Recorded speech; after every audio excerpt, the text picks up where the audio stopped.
हर हर महादेव। काशी से मैं आचार्य रवि प्रकाश मिश्र आप सबों के समक्ष आज एक अद्भुत विषय जो मेरे मन में कौंध रहा था कई दिनों से, उस विषय पर चर्चा करने के लिए आज आपके समक्ष उपस्थित हुआ हूँ। आजकल एक बड़ी विचित्र चर्चा होती है हमारे समाज में, चाय पर चर्चा। उसी प्रकार ये एक नया विषय, नया तो नहीं है, प्रचलित है, परंतु इस विषय पर कोई चर्चा करना नहीं चाहता। मृत्यु पर चर्चा। मृत्यु पर चर्चा यानी मृत्यु क्यों होती है, मृत्यु क्या है, यह एक बड़ा गंभीर विषय है हमारे समाज में। मृत्यु पर चर्चा करना कोई चाहता ही नहीं। यह एक अजीब विषय है, लेकिन इससे कोई भी अछूता नहीं है। तो मैंने सोचा कुछ मेरे अंदर की जिज्ञासा, आपके अंदर की जिज्ञासा और समाज में कुछ प्रचलित बातें, मेरे मन के उद्गार, मेरे मन के आत्मा के विचार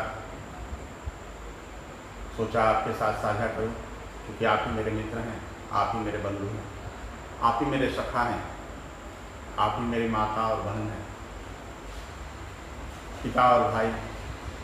इसलिए सोचा इस गंभीर विषय पर, यह गंभीर विषय है परंतु इस पर चर्चा जनरली कोई करता नहीं, लेकिन मैंने सोचा नहीं, मृत्यु पर चर्चा होनी चाहिए।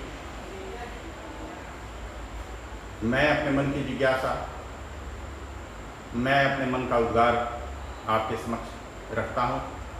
आपको भी कोई जिज्ञासा होगी तो आप भी रख सकते। मृत्यु असल में है क्या? मृत्यु है तो बड़ा दुखदायी, जिसके साथ घटती है, जिसके यहाँ घटती है, जिसके परिवार में घटती है, उन लोगों का बड़ा बुरा हाल होता है।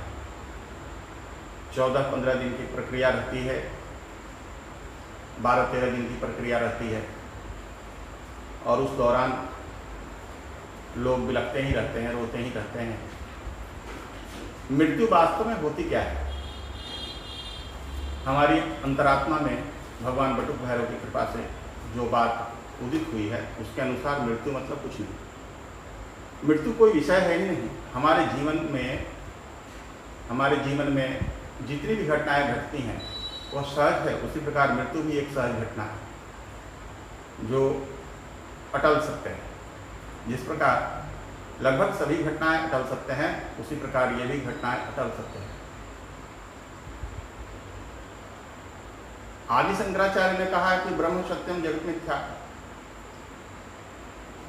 ब्रह्म सत्य है और जगत मिथ्या है, मगर मैं जगत को इग्नोर नहीं कर सकता। जगत को अगर इग्नोर कर दिया जाएगा, जगत की वस्तु है मृत्यु। मैंने देखा है, क्योंकि मैं महाश्मशान काशी में वाराणसी में रहता हूँ, तो वाराणसी महाश्मशान है। यहाँ विश्व भर से मरे हुए लोगों का शरीर आता है और उसका अंतिम संस्कार होता है। मैंने देखा है घाट पर, श्मशान में, कि जब परिजन मृत शरीर को, वो पार्थिव शरीर जो होता है, उसका जब संस्कार करते हैं, तो जो कहा गया है, मैंने अनेकों संस्कार देखे हैं। क्षितिजल पावक गगन समीरा पंच तत्व यह बना शरीरा। तो मैंने देखा दाह संस्कार के समय कि क्षिति मट्टी में शरीर का राख होकर मिलना, गंगा जल में, चूँकि यहाँ गंगा है हमारे वाराणसी में, तो शरीर से एक जल की धारा निकलती है जो सीधे गंगा में मिल जाती है। उसको भी मैंने अपने नेत्रों से देखा है मिलते हुए। क्षिति जल पावक अग्नि को कहते हैं, जो वहाँ प्रज्वलित ही है, और शरीर में जो अग्नि है उस अग्नि में मिल जाती है। तो क्षिति जल पावक गगन, गगन मतलब आकाश, आकाश में वो गगन नामक तत्व जाकर मिल जाता है। क्षितिजल पावक गगन समीरा, समीर हवा में मिल जाती है। पंच तत्व यह बना शरीरा, यानी पंच तत्व से जो निर्मित शरीर है वो समाप्त नहीं होती। वह तो देखने में लगता है कि यह शरीर नश्वर है, समाप्त हो गई, परंतु सूक्ष्म रूप से वह समाप्त नहीं होता। मैंने देखा स्पष्ट रूप से, आप भी जब कभी ऐसी स्थिति हो, देखने का मौका जिसको मिलता है वो इसका अनुभव कर सकते हैं। ये तो सबके साथ घटनीय घटना है। यह कहना कि किसी के साथ नहीं हो, यह बिल्कुल मूर्खतापूर्ण बात है। चाहे कोई कहीं भी शरीर का त्याग करे, परंतु वह शरीर का त्याग करता है, वह आत्मा कभी मरती नहीं है। भगवान श्री कृष्ण ने गीता में कहा है कि आत्मा अजर है, आत्मा अमर है, उसकी कभी उसका अंत नहीं होता, वह कभी समाप्त नहीं होती है, वह चिरस्थायी है। केवल वो जो परमपिता है, जो निराकार ब्रह्म है, जिसको साकार रूप में हम ब्रह्मा विष्णु महेश कहते हैं, उसके आज्ञा का पालन करते हुए, उसके आदेश का पालन करते हुए, चूँकि हमारी जो आत्मा है उस परमात्मा का एक सूक्ष्म रूप है।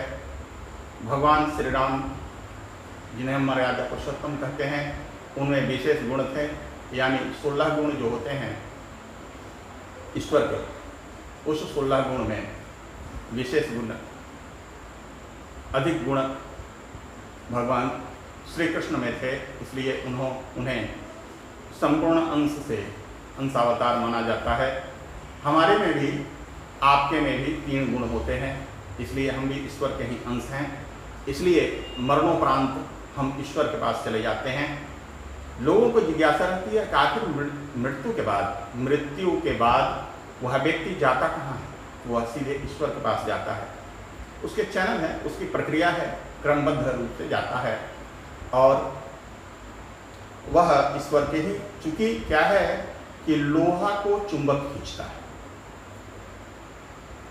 चुंबक जो मैग्नेट होता है वो सोने को, पीतल को, लोहा, अन्य धातुओं को नहीं खींच सकता। उसको खींचने की शक्ति, मैग्नेट कितना भी पावरफुल हो, सोना को नहीं खींच सकता, तांबे को नहीं खींच सकता, एल्युमिनियम को नहीं खींच सकता, स्टील को नहीं खींच सकता। वो जब खींचेगा तो लोहा को नहीं खींचेगा।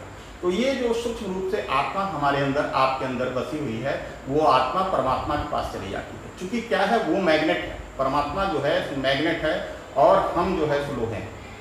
तो ये लोहा को मैग्नेट खींचता है। एक उदाहरण आपके सामने देता हूं। जैसे आप खिलौना खरीद ले आते हैं अपने बच्चों के लिए, उसमें चाबी ऐंठ देते हैं, चाबी देते हैं, चाबी देते हैं। वो जितना पावरफुल खिलौना होता है, जितना कीमती होता है, जितना अच्छा होता है, जितना महंगा होता है, जितनी चाबी उसमें अधिक दी जाती है, उतने देर तक वो नाचता है, कूदता है, आपके बच्चे के साथ खेलता है। परंतु जैसे ही चाबी उसकी समाप्त हो जाती है, वो बंद हो जाता है। वही स्थिति, सेम कंडीशन है, सेम कंडीशन वही है। चाबी जितना ऐड कर वह परमपिता हमको भेजता है, हाँ, हम उतने दिन उछल कूद मचाते हैं और जो भी अच्छा बुरा कर्म करते हैं। और जहाँ चाबी, वो जो स्प्रिंग है, चाबी दी गई है, उसकी जब पूरा हो जाता है तो हमारा उछलना कूदना बंद हो जाता है। यह नेचुरल है, बिल्कुल फैक्ट है, दूसरा कोई इसका अर्थ नहीं। व्यक्ति जो आत्मा है वो मरती नहीं है, चिरस्थायी है। जो परमात्मा के पास जाती है, पुनः परमात्मा चाबी ऐंठता है और पुनः दूसरे स्वरूप में भेज देता है। यह उस परमात्मा का कार्य है। मित्रों, मृत्यु पर कोई चर्चा करना नहीं चाहता। बड़ी विचित्र विडंबना है, जिसके बगैर हम चल ही नहीं सकते। जो हमारे जीवन का मुख्य अंग है, उससे भी हम चर्चा करने से घबराते हैं। अगर किसी कहीं पर आप राम नाम सत्य शब्द का प्रयोग कर दिए तो लोग आपको मारने लगेंगे, जबकि राम नाम सत्य का अर्थ ही है कि केवल राम ही सत्य है, बाकी सब है। वो उसी प्रकार, जिस प्रकार आदि शंकराचार्य जी ने कहा ब्रह्म सत्यम जगत मिथ्या, वही बात है, राम नाम सत्य है। बंग समाजी लोग कहते हैं हरि बोल, यानी हरि सत्य है। तो फिर हम इससे चर्चा करने के लिए घबराते क्यों? मैं आपको क्या बताऊं। मैंने सोचा कि मृत्यु पर चर्चा जो विषय है, इसको 2 भाग में बनाऊंगा, ताकि वीडियो बड़ी ना हो, आपको बोरियत फील ना हो। इसलिए यह पहला भाग है। और आपको अगर कोई जिज्ञासा हो तो मेरा मोबाइल नंबर 9335184503 ये मेरा नंबर है, जो मैं हर वीडियो में आपको बताता हूँ। इस पर आप अपने शंका के समाधान कर सकते हैं और मुझसे कुछ जान सकते हैं, कुछ पूछ सकते हैं। मैं दूसरे वीडियो भी जो आपके सामने प्रस्तुत करूंगा, वो भी इस मृत्यु पर ही चर्चा रहेगी। चाय की चर्चा की तरह से जो लोकप्रिय है चाय की चर्चा, उसी प्रकार मृत्यु पर चर्चा। मेरा ईमेल आईडी है, उस पर भी आप अपनी जिज्ञासा शांत कर सकते हैं। मेरा संपर्क सूत्र है, व्हाट्सएप नंबर है। मेरे वीडियो को लाइक करें, शेयर करें, सब्सक्राइब करें। तब तक के लिए नमस्कार। हर हर महादेव।